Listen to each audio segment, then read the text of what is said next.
అయితే ఇటీవల ఇంకోటి మనకి చాలామందికి గృహ నిర్మాణం చేసుకునేటప్పుడు స్థలం అనేది కొంత హెచ్చుండే పరిస్థితులు ఉంటాయి. కొంత తక్కువ అంటే ఎక్కడో అక్కడ క్రాసింగ్ అనో లేకపోతే ఒక భాగం పెరగటం అనేది అలా ఉండే అవకాశాలు ఉంటాయి. అంటే పెరిగిన భాగం కూడా ఏదో రకంగా మనం వాడుకోవాలి అనుకునే పద్ధతి ఒకటి ఉంటుంది. లేదా పెరిగిన భాగాన్ని మనం కట్ చేసేసి నిర్మాణం చేసుకుందాం అనుకునే ఆలోచన కొంతమందికి ఉంటుంది. అయితే అది అక్కడ స్థలం యొక్క వాల్యూ బట్టి యజమానుల యొక్క నిర్ణయం అనేది ఉంటుంది. అరే ఇక్కడ మనం గజం 70,000కి కొన్నాం లేకపోతే 80,000కి కొన్నాం, ఇప్పుడు అది వదిలేస్తే కనీసం ఒక 20 గజాలు పోతే దరిదాపు దానికి అయ్యే ఖర్చు అనేది అనవసరం వృధా అయిపోతుంది. కాబట్టి ఏదో రకంగా దాన్ని మనం వాడుకోవాలి అని చెప్పి నిర్మాణంలో కలుపుకునే ప్రయత్నాలు చేస్తూ ఉంటారు. తద్వారా ఇక్కడ నష్టం ఏదో కానీ కట్టిన తర్వాత అయ్యే నష్టం ఇంకా తీవ్రంగా ఉండే పరిస్థితులు కూడా ఉంటాయి. అయితే ఇటీవల మనం ఒక విజిట్ చేసిన తర్వాత వాళ్ళకు కూడా ఇదే ప్రాబ్లం ఉంది. అంటే స్థలం పెద్దదే అపార్ట్మెంట్లో ఫ్లోర్కి ఒకటి నిర్మాణం చేసుకున్నారు. తూర్పు ఉత్తరం ఈ దక్షిణ భాగంలో ఈ విధంగా స్థలం అనేది పెరిగిపోయింది. ఈ విధంగా ఇది గృహాలు, ఇదేమో పెరిగిన స్థలం. అంటే మీరు గమనిస్తే నైరుతి భాగం అనేది పూర్తిగా ఈ విధంగా పెరగడం జరిగింది. మీకు ఆ ఇమేజ్లో చూస్తే మీకు అర్థమవుతుంది. అయితే వాళ్ళు ప్రహరీ నిర్మాణం చేయకముందు కన్స్ట్రక్షన్ అప్పుడు సంప్రదించారు. అయిన తర్వాత ప్రహరీ ఏ విధంగా అంటే మనం మొహమాటం లేకుండా ఈ పెరుగుదల ఏదైతే ఉందో దాన్ని పూర్తిగా సపరేట్ చేసేయండి, మీకు సంబంధం లేకుండా ఏర్పాటు చేసుకోండి అని చెప్పడం జరిగింది. అంటే ఈ విధంగా మొత్తం క్లోజ్ చేసామని చెప్పాం. టోటల్గా ఇది ఉంది కదా, వాళ్ళ నిర్ణయం ఏమనుకున్నారంటే ఇక్కడ ఓపెన్ చేసేసుకొని ఇది ఇక్కడంతా ఏదన్నా చెట్లు వేసుకుందాం, ఇంకోటి వేసుకుందాం, కాస్త పార్క్ లాగా ఏదన్నా అరేంజ్ చేసుకుందాం అంటే ఉంది. ఆల్మోస్ట్ ఒక 15 అడుగుల దాకా ఉంది చివరి వెళ్ళేటప్పటికి. కాబట్టి ఏదో ఒక వాచ్మెన్కి రూము వేసుకుందాం, లేకపోతే ఈ విధమైన ఆలోచనతో యజమానులు ఉన్నారు. కానీ దీనివల్ల ఇబ్బందులు అనేవి ఏమవుతాయంటే ఎప్పుడైతే ఈ విధంగా వాడాలని వారు నిర్ణయం చేసుకుంటారో ఖచ్చితంగా ఆ నిర్మాణం అయిన తర్వాత ఈ పెరుగుదల వల్ల అందులో ఉండే ఈ గృహంలో ఉండే యజమానుల యొక్క ఇబ్బందులు అనేవి పెరిగే పరిస్థితి ఉంటాయి. దీనికి ఉన్నది ఇంకో ఇది కాకుండా దీనికి ఇటు వచ్చే ఈ దక్షిణంలో ఒక రోడ్డు కూడా వచ్చే పరిస్థితి ఉంది ఈ స్థలానికి. సరే, ఆ రోడ్డు వల్ల ఇబ్బంది వస్తుందా అనేది ఈ గృహం మనం చేసుకునే నియమాల వల్ల తెలుస్తుంది. ఖచ్చితంగా ఈ రోడ్డు వల్ల ఈ గృహానికి ప్రాబ్లం అంటే ఉండదు. నువ్వు చేసిన ఈ గృహంలో మనం ఇది కనుక పెంచుకొని ఉంటే వచ్చే ప్రాబ్లమే మీకు ఇటు నుంచి వచ్చేదానికి తీవ్రతర అనేది ఎక్కువైపోతుంది. డైరెక్ట్గా ఈ రోడ్డు రావడం వల్ల ఏమి ఇబ్బంది రాకపోవచ్చు, కానీ మనం ఇంట్లో చేసే కొన్ని నియమాల యొక్క పొరపాట్ల వల్ల ఆ రోడ్డు రావడం అనేది కాస్త ఇంకా ఎక్స్ట్రాగా మనకి ఇబ్బందులు కలగజేసే పరిస్థితులు ఉంటాయి. కాబట్టి సాధ్యమైనంత వరకు మనం మీరు ఇమేజ్లో కనిపిస్తుంది వాళ్ళని పూర్తిగా దీన్ని సపరేట్ చేసేసేయమని చెప్పాము. దీన్ని ఇట్లానే ఉంచమన్నాం. అయితే పక్కనున్న స్థలాన్ని సరే అంత స్థలం ఏం చేయాలి అని అంటే సాధ్యమైనంత వరకు అవకాశం ఉంటే దీనికి ఏం ప్రహరీ అనేది నిర్మాణం చేయొద్దని చెప్పడం జరిగింది. ఓపెన్గా ల్యాండ్గా వదిలేండి, మీరు ఏదైనా ఏర్పాటు చేసుకోండి. ఇటు నుంచి ఈ బయట నుంచి వచ్చి ఇక్కడ ఏదైనా వాడుకునే విధంగా మీరు ఏదైనా బయట నుంచి టోటల్గా ఏదైనా వాడుకోవచ్చు. ఇన్ కేస్ మీరు చుట్టూ కనుక ప్రహరీ కట్టకపోతే దీంట్లోని దక్షిణ ఆగ్నేయం నుంచి ఎక్కడైతే మీకు స్థలం ఉంటే కనుక చిన్న గేట్ పెట్టుకొని ఈ స్థలంలోకి వెళ్ళి వాడుకోవడం చేయొచ్చు. అంటే ఓపెన్గా ఉండాలి ఇది. మళ్ళీ దానికి హద్దుల నిర్మాణం చేసేయటం ఏదో సపరేట్గా చేసి దాన్ని అనేది అలా కాకుండా పూర్తిగా ఓపెన్ ల్యాండ్ లాగా ఉంటుంది. ఎందుకంటే ఎప్పుడైతే స్థలం అనేది ఓపెన్గా ఉంటుందని ఉన్నప్పుడు ఖచ్చితంగా దానికి వాస్తుపరమైన దోషాలు ఏమి ఉండవు.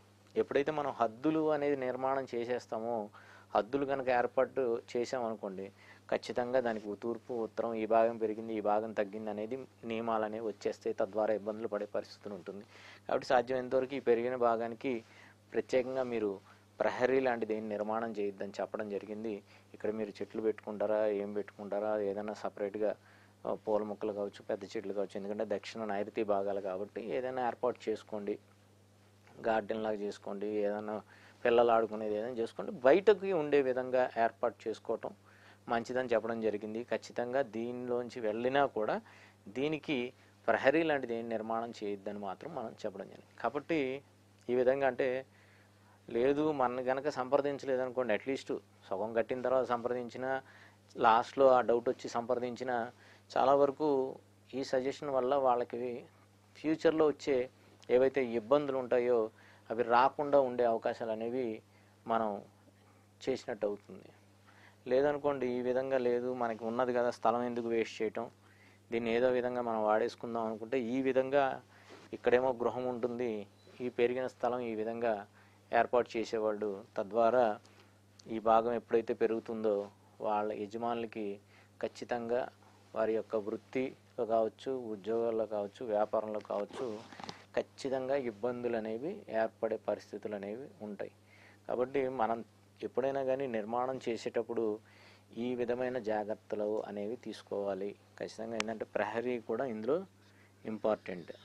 ఎక్కడైతే మన పెరిగిన భాగం ఉంటుందో దాన్ని ఖచ్చితంగా కలుపుకోకుండానే మనం నిర్మాణం చేయాలి. సాధ్యమైనంత వరకు దాన్ని ఏ భాగం అయినా కానీ బయటికి ఎగ్జిట్ చేసి, తూర్పు ఈశాన్యం కూడా ఇదే ఒకవేళ అనుకుందాం, అదేంటండి ఇది ఈశాన్యం అయితే మేము పెంచుకోవచ్చు కదా, మంచిదే కదా అని మీరు అనుకోవచ్చు. ఏ భాగం అయినా కూడా ఒకవేళ ఇది తూర్పు అయ్యి, ఇది ఉత్తరం అయ్యి, ఇది పడమర అయ్యి, ఇది దక్షిణం అయినా కూడా, అంటే ఇది ఈశాన్య భాగం అయినా కూడా ఇంత మేర పెరగడం అనేది మంచి పద్ధతి కాదు. ఎందుకంటే ఎప్పుడైతే మీకు ఇంత మేర ఈ ఈశాన్యం పెరిగిందో అంతేగా అక్కడ వాయువు అనేది తగ్గిపోతుంది. సో ఇక్కడ నుంచి మనం ఏదైతే ఆర్జిస్తామో అక్కడ కోల్పోయే పరిస్థితి ఉంటుంది. అది ఇక్కడ ధన ఆర్జించినా అక్కడ ప్రశాంతత కోల్పోయే పరిస్థితి ఉంటుంది. కాబట్టి ఈశాన్య భాగం అయినా కూడా మనం ఎంతవరకు అవసరమో అంత మేర పెంచుకోవడం అనేది మంచిది. కానీ స్థలం చాలా ఉందండి, మాకు ఈశాన్యం చాలా పెరిగింది అని ఎంత ఉంటే అంత పెంచుకొని దానికి ప్రహరీలు కట్టుకోవడం అనేది కూడా అంత మంచి పద్ధతి కాదు. సాధ్యమైనంత వరకు ఏ భాగం కూడా అంత పెరుగుదల అనేది మంచిది కాదు, మీరు అది ఈశాన్యం అయినా కూడా. ఇది ఇంతకుముందు కూడా మనం చెప్పడం జరిగింది. చాలా అంటే వీడియోస్ పెట్టి, ఇమేజెస్ పెట్టి వాళ్ళు ఇబ్బందులు పడేవి కూడా మనం ఇందులో చూపించడం జరిగింది. కాబట్టి ఈ విధంగా నిర్మాణం చేయాలనుకున్నప్పుడు పెరిగిన స్థలాలు సాధ్యమైనంత వరకు ఎవరికన్నా మాకు కొద్దిగా ఈ భాగం ఆగ్నేయం పెరిగిందండి, లేదంటే వాయుం పెరిగిందండి, లేకపోతే ఈశాన్యం ఇంత పెరుగుదల ఉంది, సరే ఈశాన్యం పెరుగుదల ఉన్నవాళ్ళు ఎవరు చేయరు. ఎందుకంటే ఈశాన్యం పెరుగుదల మంచిదే కదా అనే ఉద్దేశంతో ఉన్నదాన్ని అలా పెంచుకొని నిర్మాణం చేసేవాళ్ళు ఉంటారు. కానీ ఇక్కడ పరిస్థితి ఏంటంటే ఎక్కడైతే ఈశాన్య భాగం పెరుగుతుందో అయితే ఆగ్నేయం తగ్గుతుంది, లేదంటే వాయుం తగ్గుతుంది. ఎప్పుడైతే ఈ రెండు భాగాలు తగ్గి ఆ భాగం పెరిగినప్పుడు అక్కడి నుంచి వచ్చే ఏదైతే మంచి, ఈశాన్యం పెరిగితే ధనం వస్తుంది, ఐశ్వర్యం వస్తుంది. కానీ ఆగ్నేయం తరుగుదల వల్ల ఆడవాళ్ళకి ఇబ్బందులు వస్తాయి, ఆరోగ్య సమస్యలు రావచ్చు. అలాగే వాయుం తగ్గడం వల్ల ఇంట్లో ప్రశాంతత అనేది ఉండకపోవచ్చు, లీగల్ కేసెస్ వచ్చే అవకాశాలు ఉంటాయి, కోర్టులకు వెళ్ళే పరిస్థితులు కల్పించవచ్చు. కాబట్టి మనం ఏ భాగం పెరుగుతుంది మంచిది అనేది మాత్రం అనుకోకూడదు. ఈశాన్యం వరకు మాత్రం కొంత శాస్త్రంలో అయితే మినపగింజని రాశారు. కొంతమంది అడుగులు 5 అడుగులు, 10 అడుగులు, 15 అడుగులు కూడా మాకు ఈశాన్యం పెరిగింది కదా అద్భుతం అని అనుకుంటూ ఉంటారు. కానీ దానివల్ల వచ్చే ఇబ్బందులు అనేవి దీర్ఘకాలికంలో కొన్ని ఇబ్బందులు అనేవి ఏర్పడుతూ ఉంటాయి.